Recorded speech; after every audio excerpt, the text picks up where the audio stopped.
Sobat Maestro, sesaat lagi Anda akan bersama-sama mengikuti pengajaran firman Allah yang disampaikan oleh hambanya Pastor Dorcas Daud dari Gereja Hope ACC. Selamat mendengarkan.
Shalom. Anda akan mendengarkan program Kuasa dalam Firman-Nya yang disampaikan oleh Pastor Dorcas Daud dari Hope ACC dan Dorcas Ministries. Selamat mendengarkan.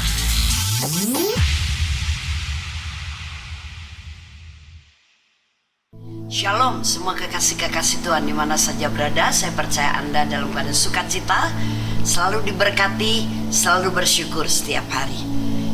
Mari kita berdoa. Bapa Surgawi, sungguh kami bersyukur selalu saja ada kesempatan yang Kau berikan kepada kami untuk menerima setiap kebenaran firman-Mu.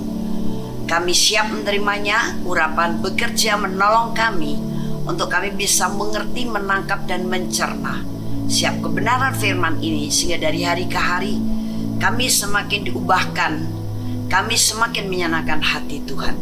Terima kasih Bapa Surgawi, dalam nama Tuhan Yesus Kristus kami berdoa. Haleluya, amin. Baik, kita semuanya tentu selalu berkata bahwa aku punya iman, aku punya iman. Tapi apakah iman itu hanya sekedar kita ucapkan melalui perkataan? Sehingga suatu saat kita mengalami keraguan-raguan, suatu saat kita mengalami kebimbangan, suatu saat kita mengalami ketakutan, kekhawatiran, kecemasan, ketidakpastian. Bahkan barangkali pikiran kita suatu saat juga bisa penuh dengan pertanyaan-pertanyaan. Loh, kenapa saya mengalami hal ini? Oh Tuhan, apa rencana membuat saya? Tuhan, apakah yang selalu kami lakukan ini berkenan di hati-Mu? Tuhan, bagaimana sih ini bisa terjadi? Mengapa Kau biarkan aku menghadapi persoalan ini? Bahkan pikiran-pikiran yang lain.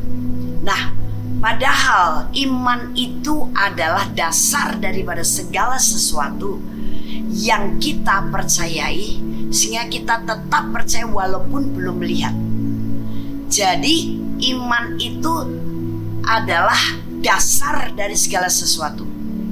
Itu sebabnya segala sesuatu yang tidak didasari oleh iman, ya tidak bisa terjadi. Baik itu hal yang negatif maupun hal yang positif. Sehingga jangan pernah Anda mempunyai keyakinan untuk sesuatu yang negatif. Ini pasti seperti ini nanti jadinya. Wow, ini nanti akhirnya jadi begini. Kecuali kalau Roh Kudus yang memang memberitahu kepada kita untuk kita memperbaiki diri, atau untuk kita diajar bagaimana cara menghadapi persoalan ini dengan hikmatnya dan sebagainya. Kalau tidak, jangan coba-coba kita dengan yakin, dengan iman akan terjadi sesuatu yang negatif, karena itu nanti akan terjadi sungguh-sungguh. Lebih baik kita sekarang mencipta kehidupan yang baik sesuai dengan rencana Allah yang selalu baik untuk kita.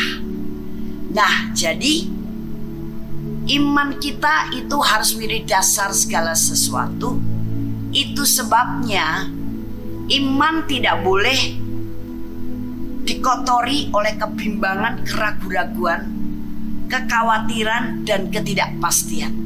Iman itu pasti.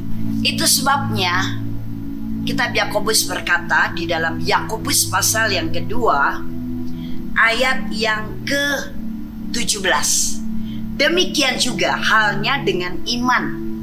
Jika iman itu tidak disertai perbuatan, maka iman itu pada hakikatnya adalah mati. Jadi iman itu harus disertai dengan tindakan, bukan hanya perkataan saja. Kita bertindak sesuai dengan apa yang kita percayai.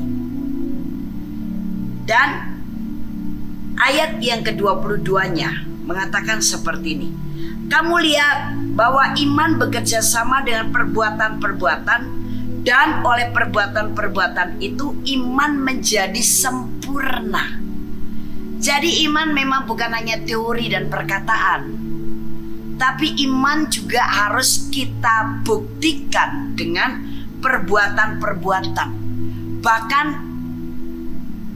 berjalan beriringan, berjalan bersamaan. Karena iman tanpa perbuatan, iman itu sama saja adalah omong kosong. Katakan sekarang Anda berkata, oh aku beriman bahwa Yesus Kristus itu adalah Tuhan dan Juru Selamatku pribadi. Dialah pengampun dosa dan memberi keselamatan kepadaku. Tapi kehidupan Anda sehari-hari tidak melakukan tindakan yang berkaitan dengan hal itu. Contoh, Anda tidak pernah membaca firman Tuhan. Anda jarang sekali berdoa. Anda tidak mempraktekkan kehidupan dalam kasih dalam keseharian Anda. Anda bahkan selalu diliputi oleh kecemasan, kekhawatiran, atau kesibukan-kesibukan yang lain, sampai tanda orang beriman kepada Tuhan itu yang paling nampak, ciri-ciri utama adalah dia mau untuk menyembah Tuhan. Dia mau untuk memuji Tuhan. Nah, tapi kalau kita sampai tidak punya waktu beribadah, baik ke gereja, apalagi ibadah pribadi, persekutuan pribadi dengan Tuhan, berdoa itu saja kalau lagi mau makan, kalau ingat, atau berdoa tapi tidak secara rutin, tidak menjadikan doa ini sebuah kebutuhan, apakah itu bisa dikatakan orang beriman? Karena iman Anda tidak disertai dengan perbuatan yang konkret sebagai orang yang percaya kepada Tuhan Yesus. Anda lebih menyibukkan yang lain, dan Anda kalau ditanya, sudah ke gereja ibadah hari ini? Oh, hari ini saya repot, minggu depan lah, tapi Tuhan tahu kok kerepotan saya. Yang penting aku ini tetap percaya kepada Dia. Nah, ini adalah alasan yang kuno. Padahal siapa orang yang tidak bisa menyempatkan waktu untuk melakukan sesuatu jika dia sudah mempercayainya? Jadi, kalau kita tidak menyertai iman kita itu dengan tindakan sebagai orang yang menyembah Tuhan karena percaya kepada Dia, itu berarti adalah iman yang cuma di bibir saja. Itu iman yang mati, kata Yakobus. Kalau Anda sungguh beriman, bertindaklah sesuai dengan iman Anda. Beribadah kepada Tuhan dalam komunitas Kristen atau gereja. Bangunlah persekutuan pribadi Anda dengan Tuhan, itu ibadah pribadi. Dan bertindaklah sesuai dengan apa yang difirmankan Tuhan. Bacalah firman Tuhan. Gemarlah memuji, menyembah Dia. Gemarlah bersaksi tentang Dia. Bergaya hiduplah sesuai dengan ketentuan firman, sesuai dengan pimpinan Roh Kudus. Sehingga iman kita tidak bisa dikatakan iman yang mati. Karena iman yang benar adalah iman yang disertai dengan perbuatan atau tindakan. Saya percaya ini sebagai seri pertama, Anda bisa menangkap dengan baik, dan Anda yang menyadari bahwa iman perlu tindakan. Jika Anda termasuk orang yang tadi saya sampaikan di awal khotbah saya, Anda segera membangun kerohanian Anda sebagai orang yang beriman.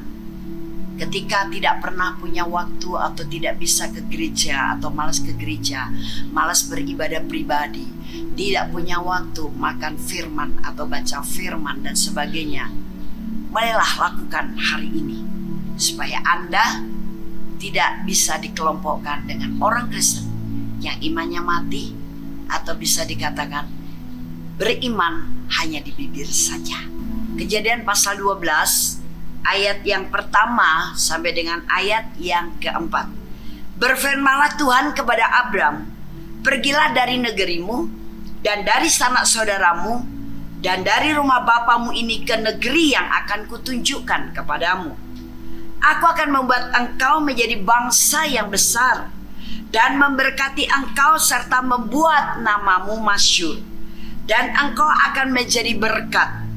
Aku akan memberkati orang-orang memberkati engkau, dan mengutuk orang-orang yang mengutuk engkau, dan olehmu semua kaum di muka bumi akan mendapat berkat. Lalu pergilah Abram seperti yang difirmankan Tuhan kepadanya, dan Lot pun ikut bersama-sama dengan dia. Abram berumur 75 tahun ketika ia berangkat dari Haran. Nah, Tuhan memberikan perintah kepada Abram untuk pergi dari negerinya, dari sanak saudaranya, dari rumah bapaknya, untuk pergi ke satu negeri yang akan ditunjukkan Tuhan kepada dia. Pertanyaannya adalah, apakah Tuhan memberikan tempat yang jelas dengan alamat yang jelas? No. Tuhan hanya berkata, keluar dari negerimu, sanak saudaramu, bapakmu, pergi ke satu tempat yang akan kutunjukkan kepadamu. Tidak ada keterangan yang jelas tentang alamat yang harus dituju. Bagi kita yang mendapat satu perintah untuk pergi ke satu tempat tanpa diberi petunjuk atau pegangan dari alamat yang akan kita tuju, pasti kita tidak berani melangkah. Pasti dalam benak kita berpikir orang yang suruh ini gak tahu diri. Masa nyuruh aku pergi ke satu tempat tidak dikasih alamat? Mungkin kita menjadi bingung. Namun Abram, bagaimana sikapnya ketika dia mendapat perintah seperti walaupun tidak ada petunjuk alamat yang pasti? Ayat yang keempat jawabannya. Lalu pergilah Abram seperti yang difirmankan Tuhan kepadanya, dan Lot pun ikut bersama-sama dengan dia. Abram berumur 75 tahun ketika ia berangkat dari Haran. Ternyata sikap Abram adalah melakukan seperti yang difirmankannya kepadanya. Dia pergi ke tempat yang entah kemana, tapi dia punya kepastian, pasti Tuhan akan menunjukkan kepada saya tempat yang harus aku tuju. Nah, ini namanya iman yang real. Walaupun belum melihat, baru mendengar, walaupun belum ada tanda-tanda yang jelas, tapi berani bertindak. Tentu Abraham berani bertindak seperti itu. Dia juga mengerti yang berkata ini siapa, yang berjanji ini siapa. Dia Tuhan. Mana mungkin Tuhan akan mendustai umatnya? Mana mungkin Tuhan perkataannya tidak bisa dipegang? Mana mungkin Tuhan memberikan perintah kepada kita tanpa Dia sendiri bertanggung jawab atas diri kita? Dia sendiri akan memampukan kita. Dia sendiri akan menggenapi firman-Nya. Karena Tuhan itu selalu berkata pasti. Tidak hanya semoga, tidak hanya mudah-mudahan, tapi pasti. Firman Tuhan adalah kepastian. Bagaimana sikap Anda terhadap firman Tuhan? Apakah firman yang Anda dengar, Anda baca, sungguh engkau percayai sehingga engkau berani untuk bertindak menyertai firman itu? Atau selama ini sikapmu terhadap firman, ya aku baca firman karena kewajiban. Ya, aku baca firman dari kitab Injil ini karena aku orang Kristen. Ya, aku baca firman karena aku dapat tugas dari kelompok doaku untuk sehari baca firman sekian pasal. Nah, kalau sikap kita terhadap firman seperti itu, iman kita yang menjadi iman yang mati walaupun tiap hari baca firman. Firman itu harus ditindaklanjuti dengan tindakan sesuai dengan apa yang kita percaya. Kita tidak perlu mencurigai firman Tuhan. kita tidak perlu meragukan perkataan Tuhan. Bagian kita sekarang adalah memberi hati yang begitu percaya akan Dia. Nah, Abraham langsung bertindak dan luar biasa sekali. Janji Tuhan berikutnya di ayat yang kedua, aku akan membuat engkau menjadi bangsa yang besar dan memberkati engkau serta membuat namamu masyhur, dan engkau akan menjadi berkat. Aku akan memberkati orang-orang yang memberkati engkau dan mengutuk orang-orang yang mengutuk engkau, dan oleh semua kaum di muka bumi akan mendapat berkat. Wow. Ini semuanya baru janji. Tapi Abraham tetap bertindak, meninggalkan negerinya, bapaknya, sanak saudaranya, menuju tempat yang belum tahu di daerah mana. Mengapa Abraham seperti itu? Kebanyakan di antara kita, ketika kita masih berusia 40 tahun ke bawah, sampai kira-kira 25 tahun, kita mempunyai idealisme yang begitu luar biasa. Kita punya semangat, punya keberanian. Kita merasa sanggup, kita merasa mampu. Sehingga seringkali kita bisa untuk melakukan sesuatu seperti apa yang diinginkan hati kita. Dan kita percaya, kalau aku sudah melakukan ini, karena hatiku sudah mantap melakukan ini, aku pengen melakukan ini, pasti berhasil. Padahal ketika kita melakukan segala sesuatu tanpa bergantung kepada Tuhan, untuk berhasil itu hanya sedikit kemungkinannya. Tapi ketika kita berharap kepada Tuhan, minta tuntunan Tuhan, kita bergantung kepada Tuhan, maka apa saja yang kita kerjakan pasti berhasil. Dan bahkan ketika kita berusia 30-40 tahun, kita berani untuk mulai coba-coba. Saya mau coba kerja di sini, kalau nyaman terus, kalau enggak ya keluar toh. Aku mau mulai bisnis ini, coba-cobalah, siapa tahu laris, siapa tahu berhasil. Kalau enggak ya nanti gantilah, cari lagi yang lain. Kita berani bereksperimen tanpa kepastian. Melakukan sesuatu tanpa ada dasar. Tapi kalau Abraham melakukan sesuatu ada dasar, apa itu imannya. Padahal Abraham pada waktu itu tidak lagi berumur 40 tahun. Tadi firman dalam Yakobus kita baca Abraham berumur 75 tahun. Wow. Kalau zaman sekarang gitu loh, 75 tahun, kadang-kadang sudah terbayang seorang pria atau seorang wanita yang sudah beruban, barangkali masih kelihatan hitam karena disemir, tapi sudah mulai ada penurunan. Kadang-kadang daya pikirnya, daya tangkapnya, kekuatan fisiknya, keyakinan akan diri sendiri, atau kelemahan-kelemahan yang lain. Tapi Abraham 75 tahun masih punya pemikiran yang begitu bagus, sikap yang begitu tangguh. Bukan seorang kakek yang pelin-pelan, yang mudah berkata A tapi tidak lama kemudian dia melakukan B. Bukan seorang kakek yang sudah mulai pelupa. Daya ingatnya dan terutama sikap hatinya masih teguh. Karena ketika dia mendapat firman dari Tuhan berupa perintah, semuanya seperti tidak ada kejelasan, tapi dia berani bertindak. Nah, inilah iman yang real.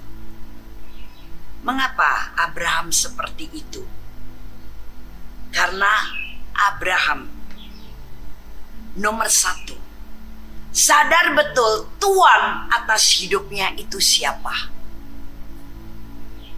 Apakah Anda menyadari Tuhan dengan huruf besar atas hidup Anda siapa? Kalau Anda sadar bahwa Tuhan atas hidup Anda adalah Tuhan Yesus, Anda akan menurut apa yang dikatakannya. Anda akan mentaati apa yang diperintahkannya, karena dialah Tuhan atas hidupmu. Tapi selama ini, apakah kita menjadi seorang pembangkang? Atau seorang yang taat betul-betul? Atau setengah pembangkang, setengah taat? Taat kalau kira-kira perintahnya, ya aku senang kok hal itu, memang aku senang melakukan itu. Tapi kalau Anda hatinya kurang senang, Anda belum mentaatinya dengan berbagai alasan. Atau menurut ukuran pikiran Anda perintahnya terlalu berat, susah. Jadi ya sorry saja kalau aku belum melakukannya. Tapi Abraham sadar betul Tuhan atas hidupnya adalah Tuhan Allah, itu sebabnya dia taat 100%. Percaya perkataan Allah, tidak perlu diperdebatkan, tidak perlu disangsikan, tidak perlu diragukan. Tapi wajib kita percayai dengan kepastian. Nomor 2, Abraham sadar bahwa hidupnya adalah milik Tuhan. Jadi sang pemilik ini, dia berhak menentukan, merencanakan, membuat hidup kita menjadi seperti apa. Hidup kita ada di mana? Masa depan kita bagaimana? Sekarang apa yang harus saya jalani dan saya hadapi dalam kehidupan saya? Itulah ketentuan sang pemilik. Dan jangan takut ketika iman kita menyadari bahwa dia pemilik kita, sehingga kita harus punya iman yang juga menyerah total kepada kehendaknya.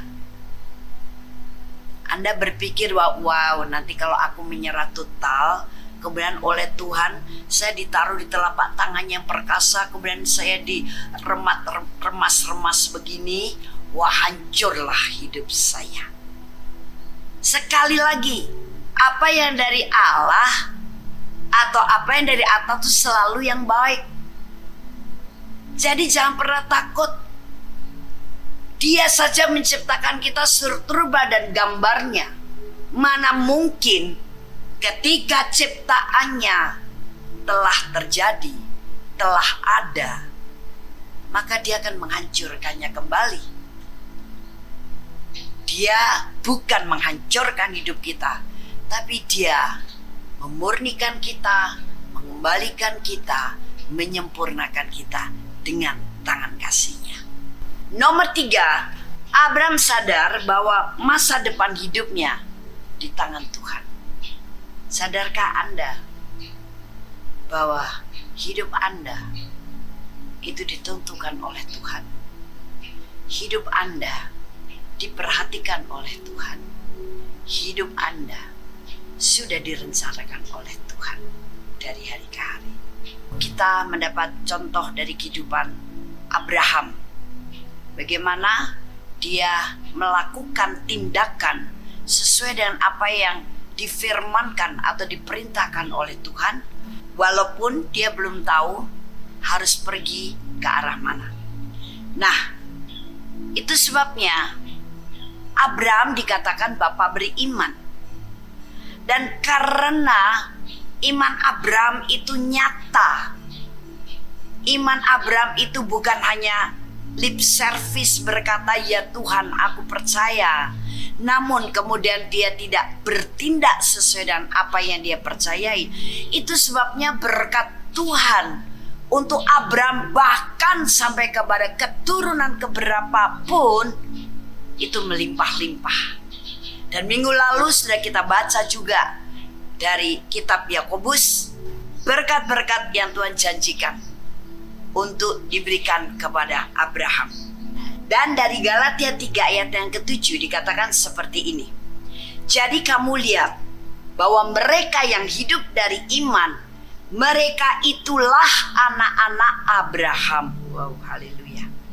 Jadi setiap orang yang hidup dari iman, itulah yang dikatakan oleh kitab suci anak-anak Abraham. Bahkan bukan hanya anak-anak secara daging, tapi juga secara rohani. Karena dalam ayat yang ke-8 dikatakan, dan kitab suci yang sebelumnya mengetahui bahwa Allah membenarkan orang-orang bukan Yahudi karena iman, telah terlebih dahulu memberitakan Injil kepada Abraham. Olehmu segala bangsa akan diberkati. Luar biasa. Segala bangsa akan diberkati oleh karena apa? Iman Abraham. Dan siapa yang dimaksud di sini? Adalah kita, orang-orang yang percaya kepada penebusan Yesus Kristus.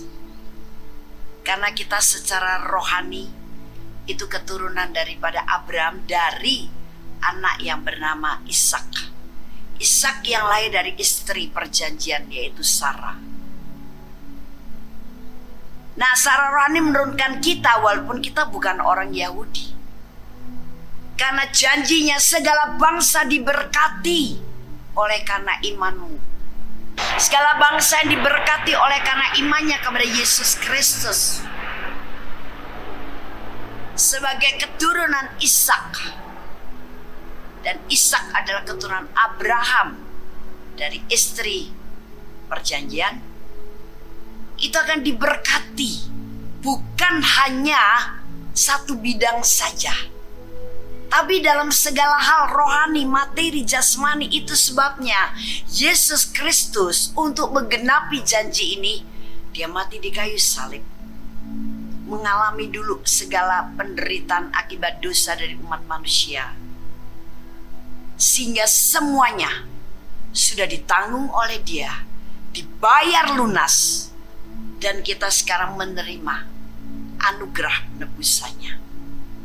Kita beriman bahwa penyakit kita telah ditanggungnya, oleh bilurnya kita telah sembuh. Percayalah. Kita dikatakan bahwa berkat surgawi ada dalam Yesus Kristus. Percayalah bahwa kita adalah orang-orang yang sudah diberkati.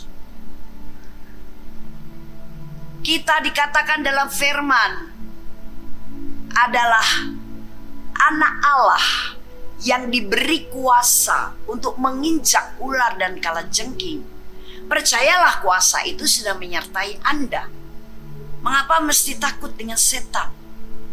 Takut dengan roh-roh jahat. Kita yang sekarang menghancurkan mereka. Karena mereka sudah dikalahkan Yesus 2000 tahun yang lalu. Tinggal kita menghancurkan dia dengan cara memperingatkan, hai setan, iblis, engkau tidak bisa lagi mengacaukan hidupku, merusak hidupku, karena kamu sudah dikalahkan oleh Tuhanku Yesus Kristus 2000 tahun yang lalu. Sehingga dia menang atas kamu, dan kami yang percaya kepada dia sekarang sudah diberi kemenangan. Jadi kamu tidak bisa lagi menghancurkan hidupku, karena Yesus sudah memulihkan aku melalui penebusan yang total dan sempurna. Wow, luar biasa.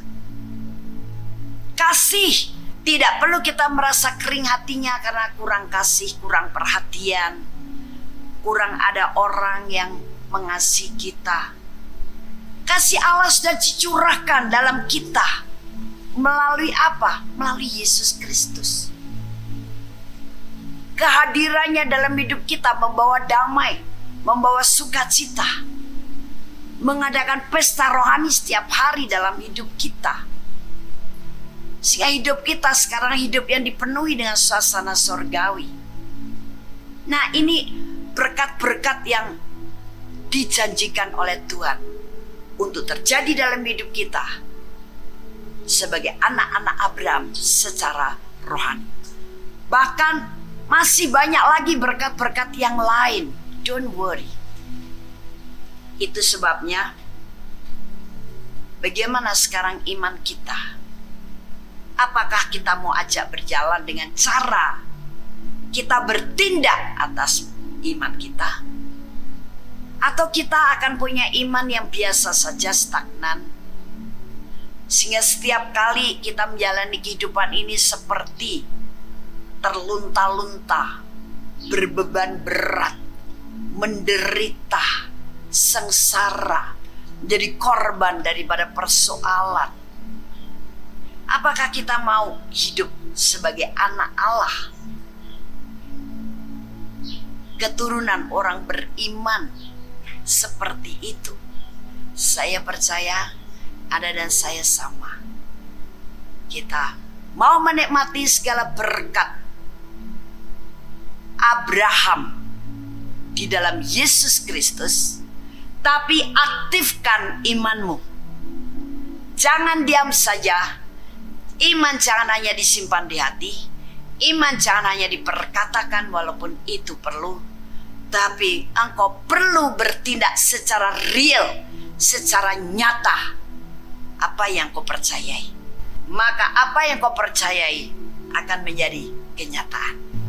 Nah, sekarang pertanyaan untuk diri kita sendiri adalah, bagaimana dengan iman kita selama ini?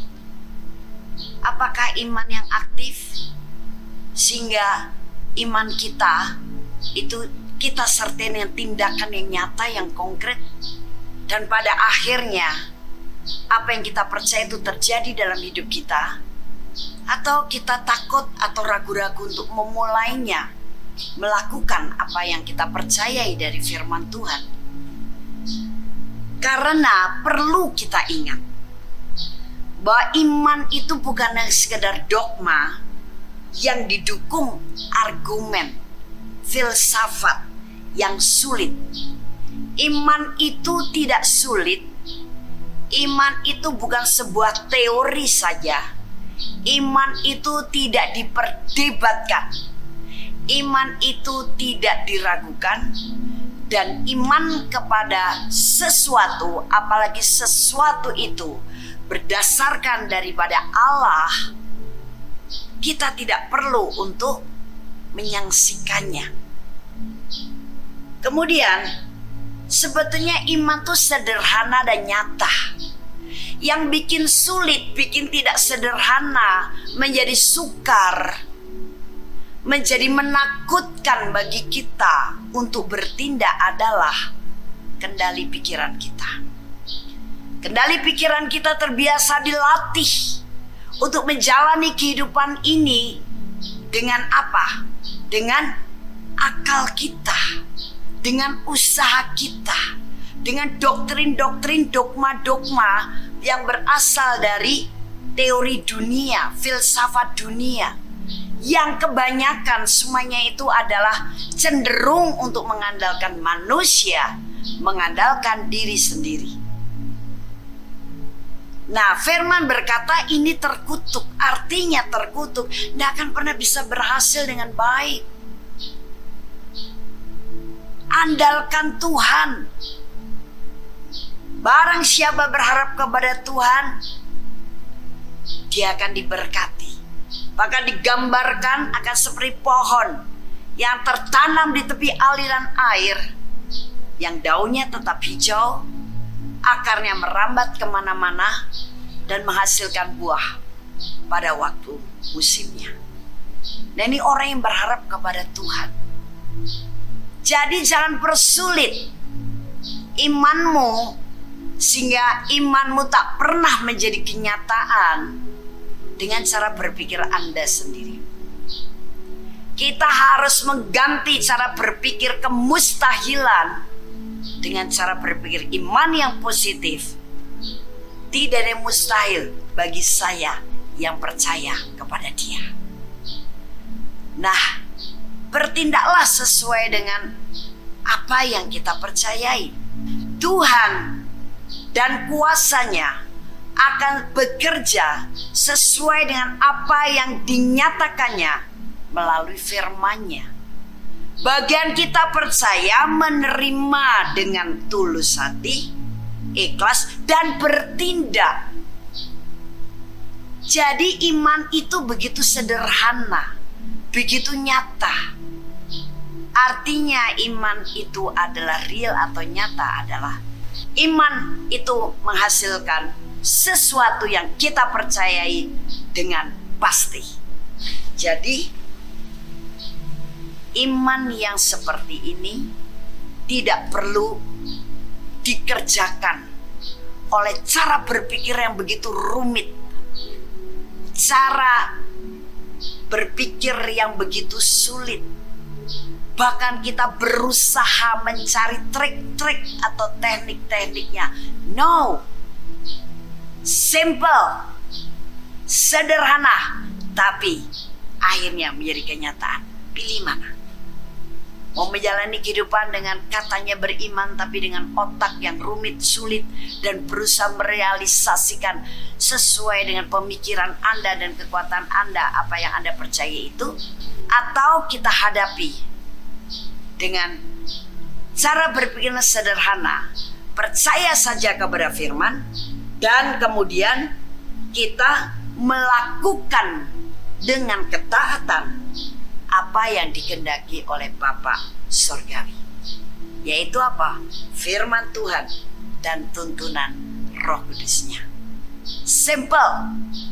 Firman dengan jelas mengatakan, sebab di dalamnya nyata kebenaran Allah yang bertolak dari iman dan memimpin kepada iman, seperti ada tertulis, orang benar akan hidup oleh iman. Nah, ciri-ciri orang benar akan hidup karena imannya. Tapi bukan iman yang pasif, iman yang mati, iman yang disimpan di hati, iman yang hanya diperkatakan, aku orang beriman, tapi iman yang disertai dengan tindakan yang nyata. Maka apa yang kita percayai akan menjadi real atau nyata. Ini adalah kebenaran Allah, karena hidup kita akan dipimpin oleh sang komandan iman kita sendiri, yaitu Yesus Kristus. Bertolak dari iman kepada iman yang lain. Tentu iman yang lain adalah iman yang lebih tinggi, iman yang lebih luar biasa. Tapi dari mana kita bisa mencapai kepada iman yang lebih tinggi atau iman yang luar biasa? Bertolak dari kesetiaan untuk hal kecil.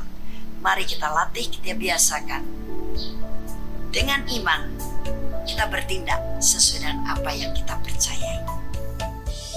Haleluya! Kami percaya Anda pasti diberkati oleh firman Tuhan yang disampaikan oleh Pastor Dorcas Daud STH dari Hope ACC dan Dorcas Ministries. Dan bila Anda memiliki pertanyaan seputar kegiatan pelayanan kami, Anda dapat menghubungi kami di 08 222 703 0006. Sekali lagi di 08 222 703 0006. Sampai jumpa kembali. Tuhan Yesus memberkati.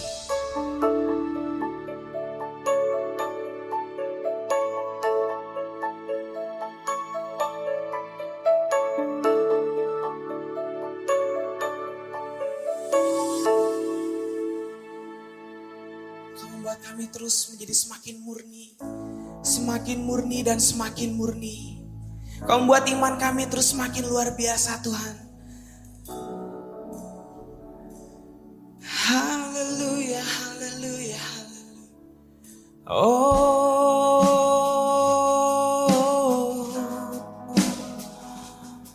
yeah, yeah, yeah.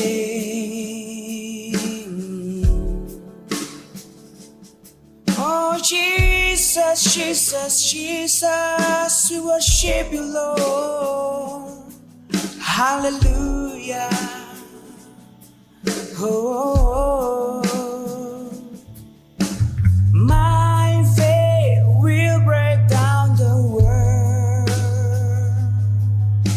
My faith will break through the barriers. My faith, I'm sure it will shock the world, 'cause I know I have a faith in. My faith will break down the world. My faith will break through the barriers. My faith, I'm sure it will shock the world, 'cause I know I have a faith in. My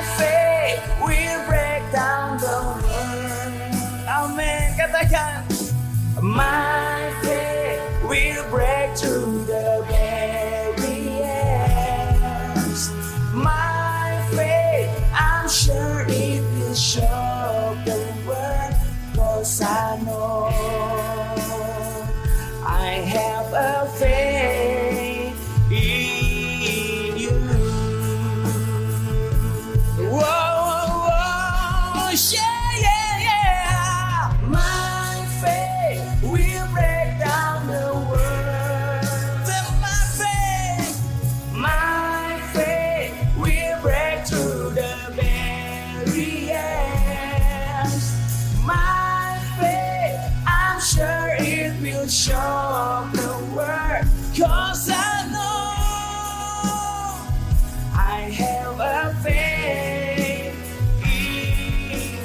My faith will break down the world. My faith will break through the barriers. My faith, I'm sure it will shock the world, 'cause I know I have a faith in. My faith will break down the world. My faith will break through the barriers. My faith, I'm sure it will shock the world, 'cause I know I have a faith in. My faith will break down the world. Amen. Yes, sir. Our faith will defeat the world. Our faith will break through the barriers. Yes, Lord Jesus. We believe that, Lord. Because our faith was planted into you, Lord. Was planted into you, Lord. Jesus. My faith will break down the world. My faith will break through the barriers. My faith, I'm sure it will shock the world, 'cause I know I have a faith. Once more say, my faith. My faith will break down the world. My faith will break through the barriers. My faith, I'm sure it will shock the world, 'cause I know I have a faith in you.